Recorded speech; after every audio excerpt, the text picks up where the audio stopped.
कैलाश राणा शिवचंद्र मौली, फणींद्र माथा मुकुटे जलाली, कारुण्य सिंधु भवदुख हारी, तुझबिन शंभो भजको न तारी।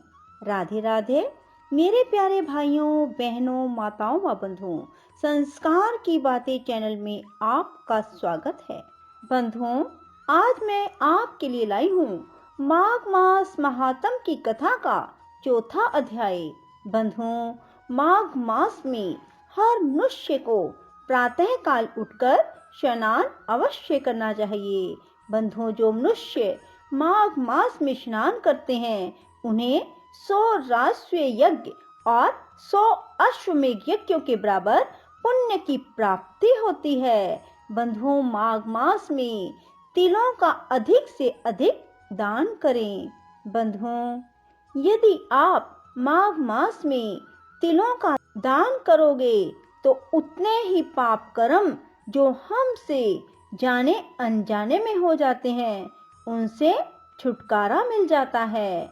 बंधुओं, माघ मास में ब्राह्मण को छाता, खड़ाऊं, आसन, माला, जनेऊ का जोड़ा, तिल का दान अवश्य करें।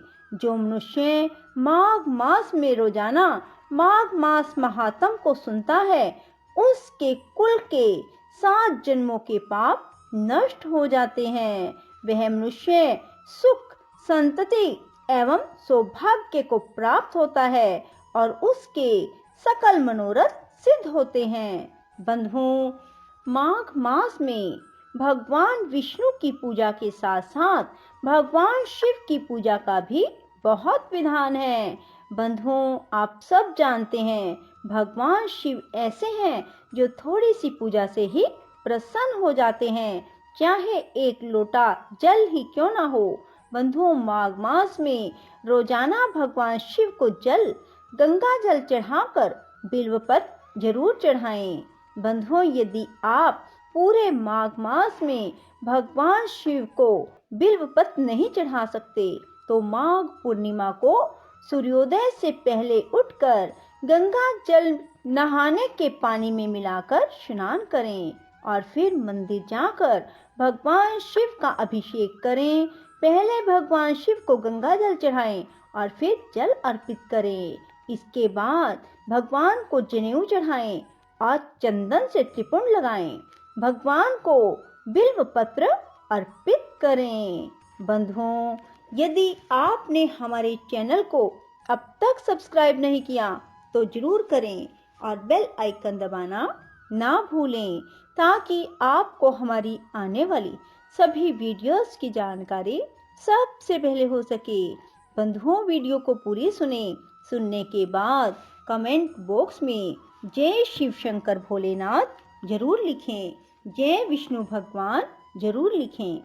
बंधुओं, अब आप सभी मेरे साथ मिलकर बोलिए, शिव शंकर भोलेनाथ की जय हो, विष्णु भगवान की जय हो। ओम गणपते नमः। बंधुओं, अब मैं आपको सुनाने जा रही हूँ माघ मास महात्म की कथा का चौथा अध्याय। सभी एकाग्रचित्त होकर सुनिए, अपने मन को भगवान की ओर लगा लें। श्री वशिष्ठ जी कहने लगे, हे राजन, अब मैं माघ के उस महात्म को कहता हूँ जो कार्तवीर्य से पूछने पर दत्तात्रेय जी ने कहा था। जिस समय साक्षात विष्णु के रूप श्री दत्तात्रेय जी सत्य पर्वत पर रहते थे, तब महिष्मति के राजा सहस्त्र अर्जुन ने उनसे पूछा कि हे योगियों में श्रेष्ठ दत्तात्रेय जी, मैंने सब धर्म सुने, अब आप कृपा करके मुझे माघ मास का महात्म कहिए। तब दत्तात्रेय जी बोले, जो नारद जी से ब्रह्मा जी ने कहा था वही माघ मास महात्म मैं तुमसे कहता हूँ। इस कर्म भूमि भारत में जन्म लेकर जिसने माघ स्नान नहीं किया उसका जन्म निष्फल गया। भगवान की प्रसन्नता, पापों के नाश और स्वर्ग की प्राप्ति के लिए माघ स्नान अवश्य करना चाहिए।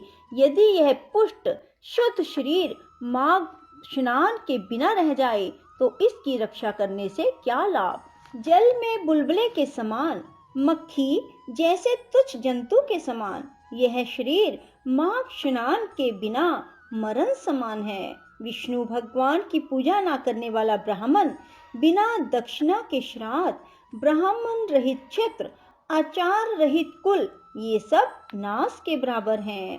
गर्व से धन का, क्रोध से तप का, गुरुजनों की सेवा ना करने से स्त्री तथा ब्रह्मचारी, बिना जल अग्नि के हवन और बिना साक्षी के मुक्त का नाश हो जाता है। जीविका के लिए कहने वाली कथा, अपने ही लिए बनाए हुए भोजन की क्रिया, शूद्र से भिक्षा लेकर किया हुआ यज्ञ, कंजूस का धन, यह सब नाश के कारण है। बिना अभ्यास और आलस्य वाली विद्या, असत्यवाणी, विरोध करने वाला राजा, जीविका के लिए तीर्थ यात्रा, जीविका के लिए व्रत, संदेह युक्त मंत्र का जप, व्यग्रचित होकर जप करना, वेद न जानने वाले को दान देना, संसार में नास्तिक मत ग्रहण करना, श्रद्धा बिना धार्मिक क्रिया, यह सब व्यर्थ हैं। उसी तरह माघ स्नान के बिना मनुष्य का जीना व्यर्थ है। ब्रह्मघाती, सोना चुराने वाला, मदिरा पीने वाला, गुरु पत्नी गामी और इन चारों की संगति करने वाला माघ स्नान से पवित्र होता है। जल कहता है कि सूर्योदय से पहले जो मुझसे स्नान करता है, मैं उसके बड़े से बड़े पापों को नष्ट करता हूँ। महापातक भी स्नान करने से भस्म हो जाते हैं। माघ मास के स्नान का जब समय आ जाता है तो सब पाप अपने नाश के भय से कांप जाते हैं। जैसे मेघों से युक्त होकर चंद्रमा प्रकाश करता है, वैसे ही श्रेष्ठ मनुष्य माघ में स्नान करके प्रकाशमान होते हैं। काया, वाचा, मनसा से किए हुए छोटे या बड़े, नए या पुराने, सभी पाप स्नान से नष्ट हो जाते हैं। आलस्य में बिना जाने जो पाप किए हों वह भी नाश को प्राप्त होते हैं। जिस तरह जन्म जन्मांतर के अभ्यास से आध्यात्मिक ज्ञान की प्राप्ति होती है, उसी तरह जन्म अंत अभ्यास से ही माघ स्नान में मनुष्य की रुचि होती है। यह अपवित्रों को पवित्र करने वाला बड़ा तप और संसार रूपी कीचड़ों को धोने की पवित्र वस्तु है। राजन, जो मनोवांछित फल देने वाला माघ स्नान नहीं करते, वह सूर्य चंद्र के समान भोगों को कैसे भोग सकते हैं। बोलो शिव शंकर भोलेनाथ की जय हो, विष्णु भगवान की जय हो। राधे राधे, जय श्री कृष्णा।